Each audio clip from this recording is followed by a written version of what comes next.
आता काय झालंय की बऱ्याच गाड्यांमध्ये काय की ॲव्हरेज नाही असा प्रॉब्लेम असतो बरं का. आता ही आपण आज जे बोलणार आहे ती मेकॅनिकल इंजिनच्या बाबतीत बोलणार आहे. मेकॅनिकल म्हणजेच विदाऊट CRT आहे, कॉमन रेल नसलेल्या, म्हणजे साध्या BS2 BS3 ज्या गाड्यांच्या बाबतीत हा ॲव्हरेज कमी ॲव्हरेजचा प्रॉब्लेम आहे, लो ॲव्हरेज किंवा लो कॅपिटल. तर त्याच्यासाठी काय होतं माहिती आहे का, त्याच्यामध्ये दोन महत्त्वाचे दोन भाग असतात. यामध्ये एक गाडीमध्ये पिकअप आहे आणि दुसरा म्हणजे गाडीमध्ये पिकअप नाही. आता पिकअप जर नसेल गाडीमध्ये तर तो भाग निराळा, गोष्ट सोडून द्या.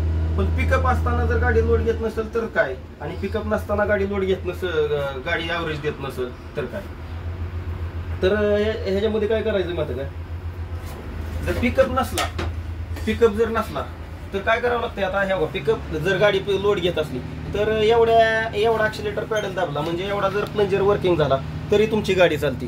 पण जर गाडी लोड घेत नसेल तर ड्रायव्हरला हा जास्त प्रमाणात इतका पूर्ण पॅडल दाबावा लागतो. पूर्ण पॅडल दाबला की इतका दबला जातो, त्याच्यामुळे डिझेल जास्त प्रमाणात जळतं. आणि जर गाडी चांगल्या प्रमाणे असेल, पंप चांगला असेल तर एवढा ॲक्सिलेटर पॅडल दाबला तरी गाडी लोड घेते. आता आपल्याला काही लोड घेत नाही गाडी म्हणून ड्रायव्हर असा कचून पॅडल दाबतो बघा, आणि त्याच्यामुळे जास्त डिलिव्हरी पंपामधून जाते आणि ती मेकॅनिकल इंजेक्टर असल्यामुळे त्याची डिलिव्हरी ती पंपाच्या माध्यमातून जास्त तिकडे होत असते. जर पिकअप नाही, कारण त्या काय करावं लागतं अशा वेळेला,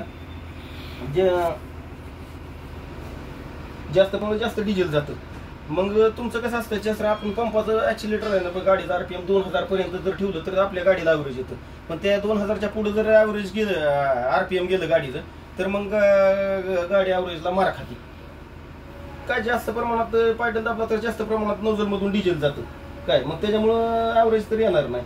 पण समजा आपल्या गाडीचं ॲव्हरेज आधी, माझ्या गाडीचं ही आता टाटा कमिन्स काय 5.9 इंजिन आहे. जर माझा या गाडीचा आधी ॲव्हरेज 5चं होतं आणि आता जर ॲव्हरेज माझं 3चं येते, तर ती 3चं ॲव्हरेज काय येते आणि मग ते 2चं ॲव्हरेज कुठं गेलं असा एक प्रश्न निर्माण होतो. मग त्याच्याला काय करावं लागते, ही जी फ्युएल सिस्टीम आहे बघा, आता ही पंपाचा आहे बघा, ही तिकडे बघ, हा जो पंपाचा पाईप आहे हा टाकीकडून येणारा पाईप आहे बघा, हा पाठीमाग हे बघा, ही टाकीकडून पाईप आलाय. हा टाकीकडून पाईप येण्याच्या आधी टाकीकडून आला, इथं एक हा बेबी फिल्टर आहे. हा बेबी फिल्टर जर चुकप असला तरी इथून पुढे डिझेल येत नाही. समजा हा आपण बदलला, हा नवीन असला तर इथं फीड पंप आहे. जर गाडी चालू असताना कॅमशाफ्टाकडून हा फीड पंप वर्किंग होतो आणि या पंपामध्ये प्रेशर निर्माण करून डिझेल पुढे पाठवलं जातं. समजा हा फीड पंप खराब असेल तर तो पंपामध्ये प्रेशर निर्माण होत नाही. मग जो FI पंप आपला आहे ना, तो पंप डिझेल वळवून घेतो आणि डिझेल वळल्यामुळं पंपाला तिथं ताकद लागते.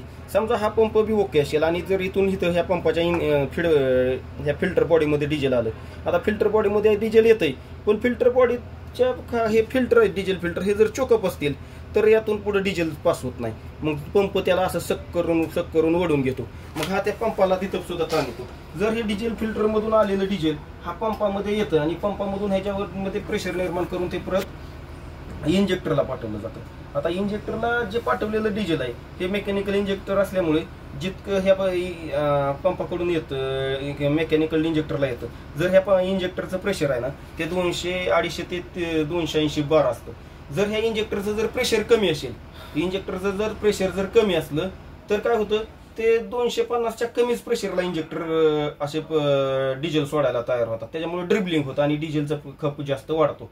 त्याच्यामुळे सुद्धा आता समजा जर तुमचे इंजेक्टर चांगले आहेत आणि पंप जर कॅलिब्रेटेड नसेल, जर पंप कॅलिब्रेटेड नसेल सुद्धा पंपाकडून प्रेशर हे कमी जास्त प्रमाणात इंजिनला पुरवलं जातं. याच्याशिवाय आता हा एक रिटर्न पाईप आहे पंपाचा.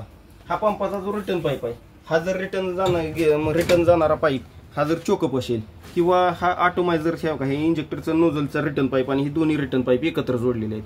हे दोन्ही पाईप हे दोन्ही पाईप, हा पंपाकडून आलेला रिटर्न पाईप आणि ह्या नोझलचं 6 नोझलचं हे BS3 गाडी असल्यामुळे आतूनच आहे, तर हे एकत्र जोडलेलं आहे. जर हा सुद्धा जर पाईप चोकअप असेल तरी सुद्धा पंप प्रेशर निर्माण करत नाही आणि त्याच्यामुळे ॲव्हरेजचा प्रॉब्लेम होतो. आता ह्याच्यानंतर दुसरा विषय झाला हा एअर फिल्टर.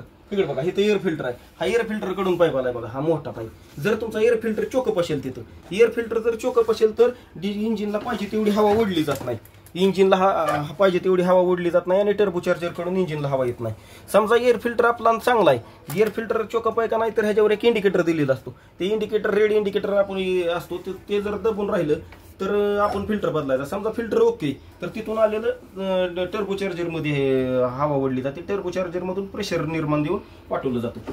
हा टर्बोचार्जर समजा आता हे हा टर्बोचार्जर जर जॅम असेल किंवा टर्बोचार्जरचा शाफ्ट जॅम असेल तर इकडून हवा येते, पण इथं इंजिन सुद्धा इकडून हवा ओढते. परंतु हा टर्बोचार्जर जॅम असल्यामुळं इथून इकडे हवा जायला मार्गच राहत नाही. मग ती इंजिनला हवा कशी वाढायची? त्यावेळेस इंजिनला हवा एकदम कमी होते आणि हवा एकदम कमी आणि डिझेल जास्त प्रमाणात जातं. त्यावेळेस सुद्धा गाडीला ॲव्हरेज येत नाही. हा झाला एअर इनटेक सिस्टीमचा. याच्या व्यतिरिक्त काही इंजिनमध्ये EGR दिलेला असतो. तर तो EGR ओपन पोझिशनला जर जॅम झाला, ओपन पोझिशनला बरं का, जर ओपन पोझिशनला जॅम झालं तर एक्झॉस्ट गॅसेस रिटर्न परत कंबशन चेंबरमध्ये जातात. त्यामुळे कंबशन योग्य होत नाही, गाडीला ताकद मिळत नाही व गाडी ॲव्हरेज देत नाही. हा EGRचा झाला. याच्याशिवाय आता आपलं इंजिन आहे. या इंजिनमध्ये जर इंजिन जर ओके नसेल किंवा इंजिनच्या रिंगात झिजलेले असतील, इंजिन ब्लो बाय होत असेल तरी सुद्धा गाडीला ॲव्हरेज येत नाही. मग इंजिनचा विषय, मग त्यावेळेस आपण काय काढायचा, ही गेज काढायचा. गेज काढून बघितला की गेजमधून जर असं दूर येत असेल तर इंजिन ब्लो बाय झाले. पण काही केसेसमध्ये काय होतं माहिती का, हा गेजमधून असा गॅसेस बाहेर पडतात किंवा ब्रीदरमधून बाहेर पडतात. परंतु इंजिन ब्लो बाय कधी म्हणायचं, जर त्या आपल्या काय ब्रीदर कॅपमधून जर तुमचं गॅसेस बरोबर जर ऑइल येत असेल तर त्यावेळेस सुद्धा आपण ही म्हणायचं काय, इंजिन ब्लो बाय. त्यावेळेस मात्र इंजिनच्या पिस्टन रिंगा आणि पिस्टन ही बदलणं, स्लीव बदलणं गरजेचं आहे. अशामुळे या एकत्रित सर्व कारणामुळे आपलं कॅपिटल कमी येतं. कॅपिटल म्हणजे किलोमीटर पर 10 लिटर.